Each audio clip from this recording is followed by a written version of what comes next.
G'day everyone, Blake here with another video, and I'm always on the lookout for new and different ways to get CO2 into my planted aquariums. I find that over my years of keeping aquatic plants, CO2 is so imperative to get fast growth, more dense growth, and to minimize the amount of algae, especially if you've got a high light condition. So I found this product here today called the Sera Plant Care box, which I think might be a method to do that. So let's jump straight into the video.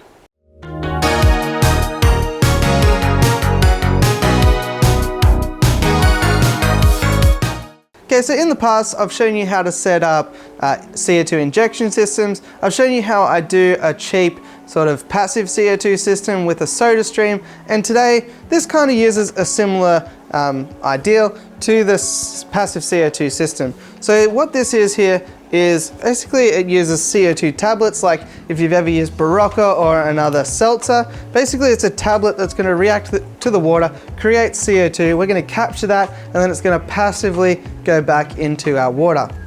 I like this kit in particular, especially for beginners, because it also comes with fertiliser and it has some great information about why we're doing this and how it can help. So before we get straight into the box contents and what we get inside this little pack here, I want to talk about why that's going to be beneficial.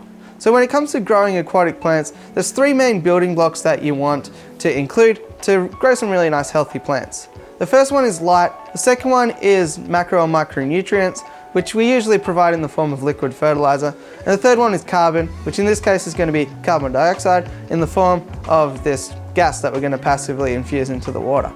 So if I can give some examples of how these work, it might be a bit obscure, but if I think about light, you know, you're going for a midnight snack, right? If you've got a very low amount of light, well, imagine the fridge door is just being opened a little bit. And all you can see when the fridge door is open a little bit is like the leftovers from the day before, you know, maybe a half-eaten yogurt container, something like that. And you're like, it's okay, I'll take it for now, but I don't really like it. Whereas if you've got really high intensity of light, imagine that fridge door is all the way open, and you can pick and choose what you like. You know, your favorite piece of food is here, your favorite dessert is here, and you're having the time of your life grabbing whatever you like. It's kind of like that with plants. You know, if it's really struggling for light, you'll notice that plants grow right vertically and are really trying to grab it as much light as they can, and with that as much nutrients as they can. Whereas if you've got very intense light, you'll find that the plants will grow horizontally because they're relaxing, they're having a good time. We're saying we want our favorite food here and here and here, and we don't need to stretch up to the top of the light to do that.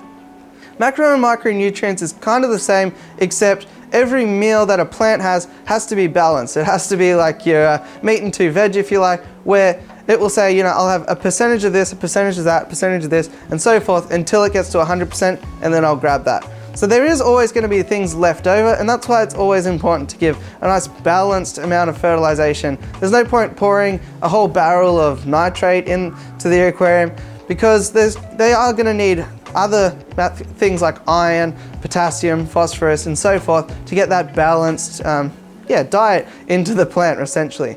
And algae takes whatever's left over, so they're kind of the vultures on the side, and they'll say, oh, there's a bit of iron there, okay, thank you, I'll have that. And that's how you can run into issues with algae, because there'll be a lot of leftover singular ingredients in the water column. Now carbon is kind of like the engine of the plant. So if you have not very much carbon, let's liken that to like a little 2-cylinder car, and you can put all the fuel that you want in that, but it's going to take a long time for that to be used up. Whereas if you have a big 12-cylinder engine like a Audi R8 or something like that, then it's going to really suck down a lot more fuel and go a lot faster. So the same kind of principle is you have a lot of carbon, then the plants are really going to soak up a lot of those nutrients and as much of that light and grow really fast. Hopefully that wasn't too convoluted, but hopefully it's given you a good basis for why we're going to be happy with the things that are in this box and why it's going to help us to grow plants.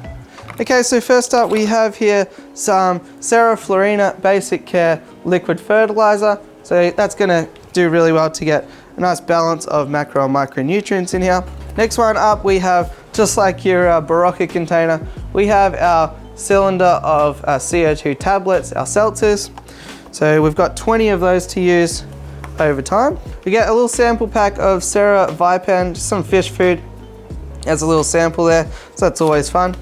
Next up, what we get is 24 root tabs. These are Sera Florinette root tabs. We've got 3 packets with 8 in each, so 24. You might be wondering, why would I need root tabs if I've got liquid fertilizer? Well, it's just because some plants like to take nutrients up from their roots, whereas others like to take them from their stems and leaves. So if you've got things like cryptocorynes, Amazon swords and so forth, then root tabs are going to be really, really critical to get those nutrients into those plants. Next up, we've got our instruction manual here. So gives a bit of detail around how to set it up and what you should expect in terms of how big your tank is and so forth. We've got our CO2 diffuser container. We'll talk a little bit more about this when it comes time to setting it up and how it's going to work. But nice little compact unit. It's not going to be too intrusive in your aquarium. And then last of all, which I think is a really, really good inclusion, we've got a systematic plant care guide here. So it's going to give you all of that information that I kind of summarized pretty quickly at the start of this video. Give you a lot of good background knowledge and tips on how you can grow plants better and diagnose issues. So that's everything we get in the kit. Now it's time to go ahead and set it up. And let's shoot up here to this aquarium in my top corner, and we'll talk about how it's set up and how it's gonna work in the long term. Okay, so here we are now at the top of the fish room, ready to install this on this tank. And I'm going to show you how to do it, but just because of the glare from that ring light, I'm going to do it from behind the camera. So I'll show you how to install it. It's really simple and easy, and I'll let you know how long it's going to last and those sort of things. So let's spin the camera around and get installing this CO2 contraption. Okay, so here we are. We've got our CO2 Gizmo here. The first thing that you want to do is remove this stopper here. So this stopper here is going to allow air to escape out the top when we're placing it in the aquarium. So if we left it in there, then that air would have nowhere to get to, and you'd find that this would be buoyant. So I'm just going to place it in the corner just so that visually we can see what's going on in this aquarium. But it says to place it in an area of flow, so ideally you'd have it over there behind that rock. So you can see we lower it into the aquarium and just all that air is escaping from that hole. You can just sort of angle it, make sure you get it all out, and then place it along the aquarium wall that you plan to stick it on. So at that point, it's recommended to just place it just below the water surface there. So I'm going to take my stopper and reinsert that in the top hole right now. You just twist it gently just to make sure that it's nice and secure. After that, it's really simple. So we'll just take our CO2 tablets here, we'll take one out, and then it's just a matter of dropping it in this slot here at the front. So I've got my CO2 tablet here, just like your classic sort of Alka-Seltzer or any sort of effervescent like that. We'll just drop it down here now into the chamber. You can see immediately it started to bubble up and create that CO2. Some of it is escaping, which is a bit unfortunate, but they estimate that it creates around about 2,500 bubbles of CO2. So we'll just let that dissolve, and what you'll see here is this is all the CO2 gas that is slowly building up here, and that's the gas that we're going to dissolve into our water here. Now, CO2 obviously is a gas. We can see that happening right now. So if we left this aquarium exactly like this, we'd soon find that all of this surface agitation, all of these air bubbles here, is simply going to gas off our CO2. So I'm going to get my Venturi system here and actually turn off the air. Like so, if you've ever dealt with one of these before, you notice that there's simply a valve that you can screw closed.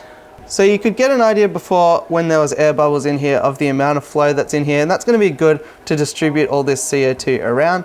But now that we don't have the air bubbles constantly popping, there's far less surface agitation here, which is going to gas off our CO2. So as you can see, the tablet is still dissolving. It's probably about 50% dissolved now, and the chamber is probably about 50% full as well. So that suggests to me that one tablet should fill this entire chamber.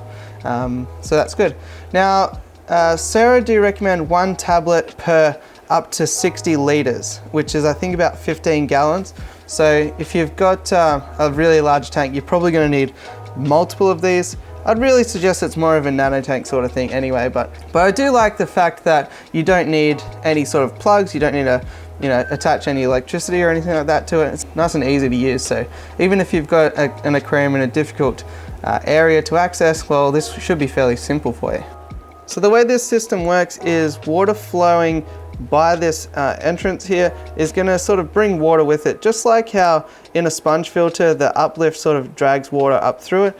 That's the same theory that's going to work here. So what we'll find is water around here should start dissolving in that CO2 there, and then as it moves forward and gets sucked out, it should transport all the way through our aquarium.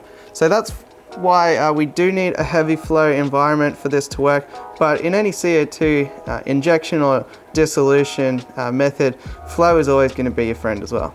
So we're getting to the end here. We've pretty much filled up our whole chamber here, and the booklet does suggest that this amount should last approximately 3 to 4 days. Also, if you're using soil that's previously been used before, now would be a good time to place a root tab in the soil at the base of your plants. In my case, I've got some brand new aqua soil here, so it's not really necessary.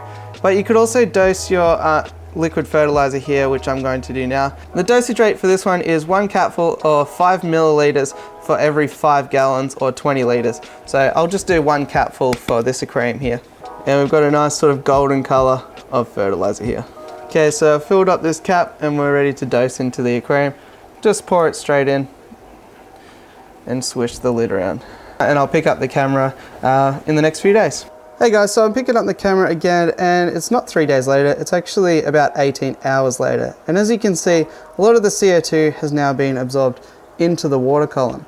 Now, because we're not going to dose it again for 3 days as per the instructions, I was curious about how this would affect pH and basically CO2 dissolving into the water column. So what I've got here is a CO2 drop checker here and some drop checker liquid, and what this is going to do is check how much carbonic acid is in the water column by way of a pH indication. So as you can see, you just fill up the glass drop checker, and depending on what color it is, that's what pH we're running with. So over the next few days before we dose our CO2 tablet, I'm going to periodically check the color of this CO2 drop checker, see if we are actually having CO2 in our water column the entire time, or if we're going to be subjecting our fish to CO2 swings using this piece of equipment.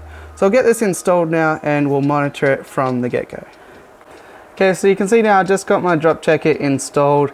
That's always blue when it first starts off, so we'll give it 2 hours now. We'll check the color on this, and if it's green, then we should have plenty of CO2 in our water column. But if it's blue, then it's pretty bad news. Okay guys, so I'm picking up the camera the next day, and as you can see, CO2 drop checker is blue, which means that there's not very much CO2 in the water column here. So even though it's actually only 2 days later, I'm going to place another one of these effervescent tablets in there, and we'll see if we can try and get that more towards a green or a yellow color. I'll just drop the next tablet in now.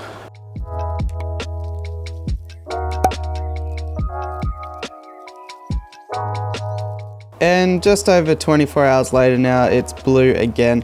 So it looks like the CO2 basically only lasts in the aquarium for about a day. Alrighty guys, so closing thoughts on the plant care set from Sera, and do I think you should get it? I like how comprehensive it is, containing liquid fertilizer, root tabs, as well as the CO2 tablets and everything that you need to get going. I think if it's your first experience with CO2, maybe you're a bit daunted by buying a canister and all the other infrastructure that goes into pressurized CO2 injection. You don't own a soda stream or anything else that you can sort of do the DIY methods with. Well, I think this might be okay.